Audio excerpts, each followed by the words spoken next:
bunga-bunga udah pada bermekaran. Oke, jadi mari kita mulai beberes dulu ya. Pertama kali kan gardening di Tokyo, jadi baru tahu juga itu kehidupan yang gue impikan gitu kan. Terus pulang-pulang ternyata rasanya tuh kayak ninggalin hewan peliharaan di rumah kali ya.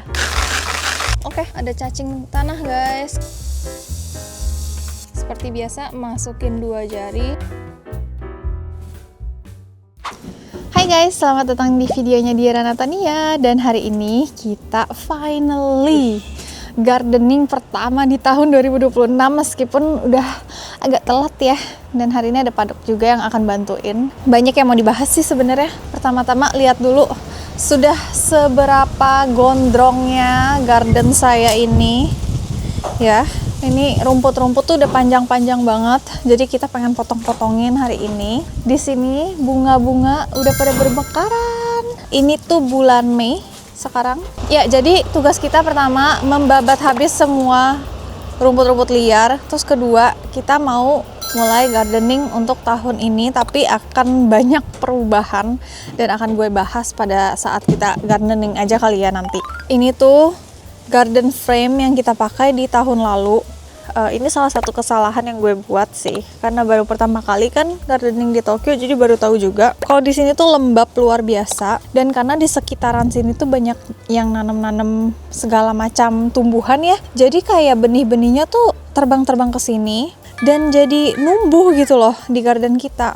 Jadi banyak banget berbagai macam tumbuhan numbuh di sini guys. Harus kita potong-potongin semua. Oke, jadi mari kita mulai beberes dulu ya.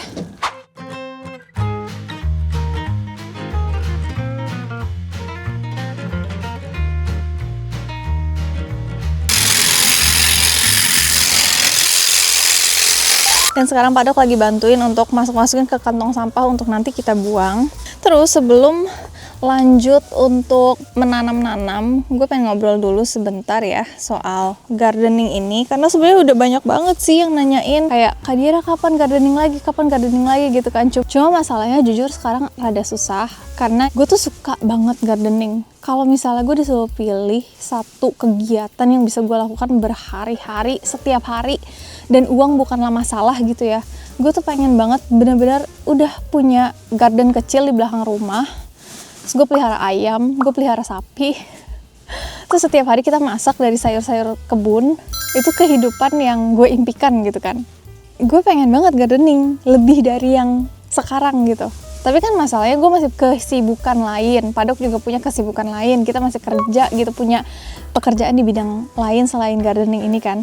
Jadi sering kali nih di tahun lalu, setelah ditanam ternyata gue nggak punya waktu yang cukup untuk bisa memperhatikan tanaman-tanaman gue secara rutin gitu. Apalagi gue tahun lalu tuh sering banget naik pesawat kesana kesini, terus sekali berangkat tuh bisa 3-4 hari sampai 1-2 minggu gitu, lama banget. Terus di saat itu juga kebetulan Padok beberapa kali dinas di luar kota, jadi kayak gak ada yang bisa ngeliatin kebun kita kan. Terus pulang-pulang ternyata tanaman ini udah mati, tanaman ini jadi penyakitan. Terus gue ngerasa sangat bersalah gitu.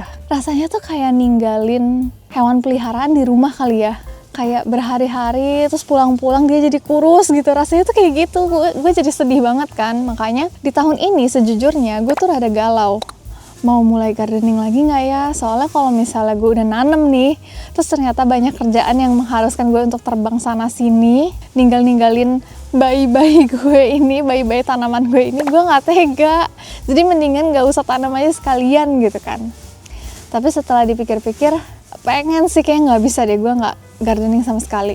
Yang menjadi kesulitannya lagi juga adalah karena di sini kondisinya beda banget sama di Hokkaido dulu. Cuacanya lebih lembab, penyakitnya tuh lebih banyak kalau cuacanya lebih lembab. Terus kayak areanya kan kecil. Terus di sini banyak tumbuhan kan.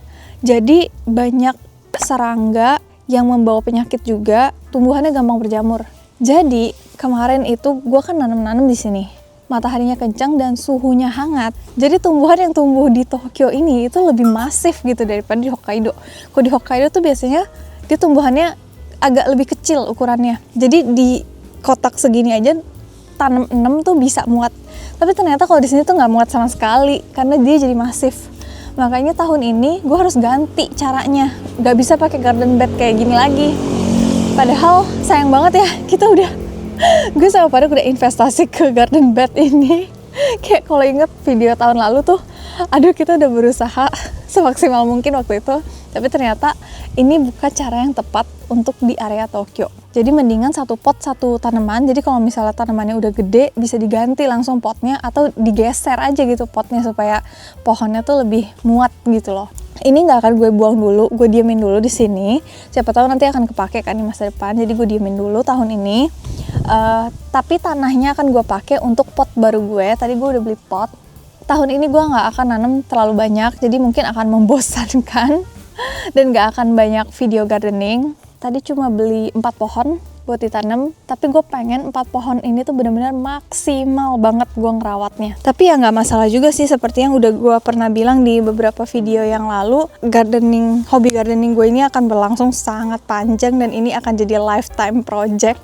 Oke, baik sekali Padok, aku dibawain minum. Mana coba, mana minumnya? Sini. Yuk kita mulai.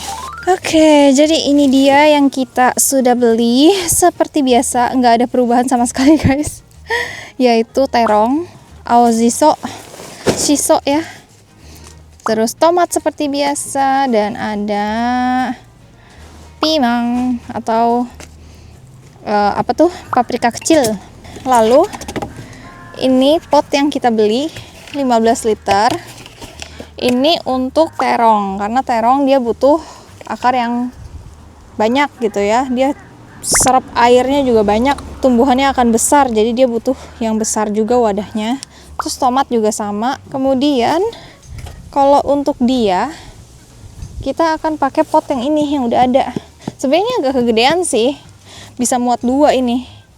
Cuma tadi tuh kayak nggak ada tanaman yang oke ya, jadi kita beli satu ini dulu, nanti kalau misal ketemu tanaman yang oke lagi baru kita tanam yang lain. Nah kalau shiso itu tadi di depan kan ada pot kayu 1. Kalau misalnya mau nanam di pot kayak gini, jangan sampai lupa untuk masukin batu dulu supaya airnya tuh bisa ngalir. Aku ini. Terus deh.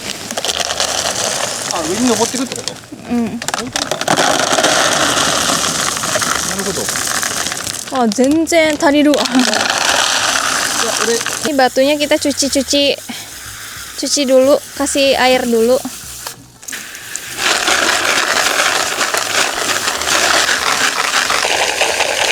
Ini kan batunya khusus ya untuk gardening. Jadi dia bisa menyimpan sedikit air gitu. Bisa membantu menghindari kekeringan juga. Oke.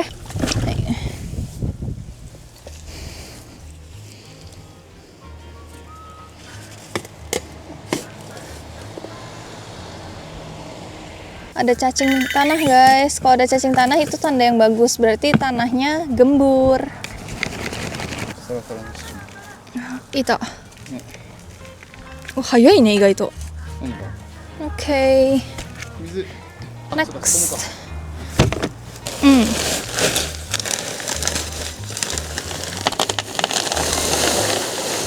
部？あ、それいいね。これがもう一個変わっていたっけ？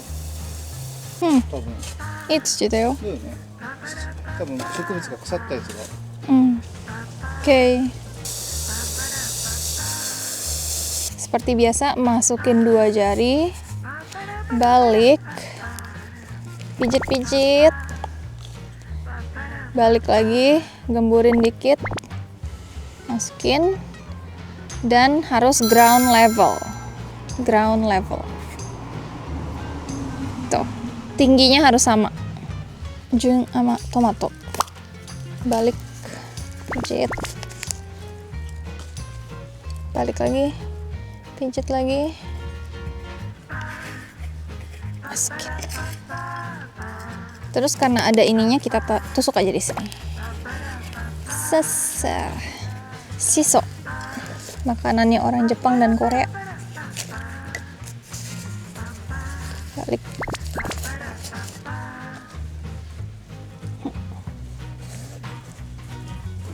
Kata siapa gardening nggak bisa nail art? Bisa, ya kan? Ih. Oke.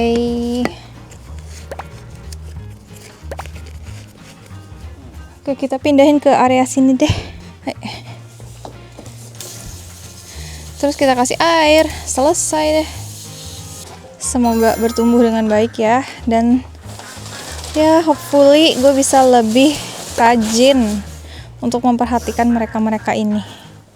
Oke guys, jadi sekian video kita kali ini. Mungkin nggak terlalu panjang kali ya videonya, dan maaf ya kalau misalnya gue gardeningnya kayak tumbuhannya itu lagi belum bertumbuh sama sekali dari zaman Hokkaido. Tapi it's okay karena lifetime project again. Jadi kita pelan-pelan aja. Nanti kalau misalnya Tuhan kasih gue berkat dan waktu yang lebih, gue bisa lebih banyak otak-atik garden dan kita bisa bikin konten yang lebih menarik lagi. Oke. Thank you udah nemenin, dan sampai jumpa di video berikutnya. Bye-bye!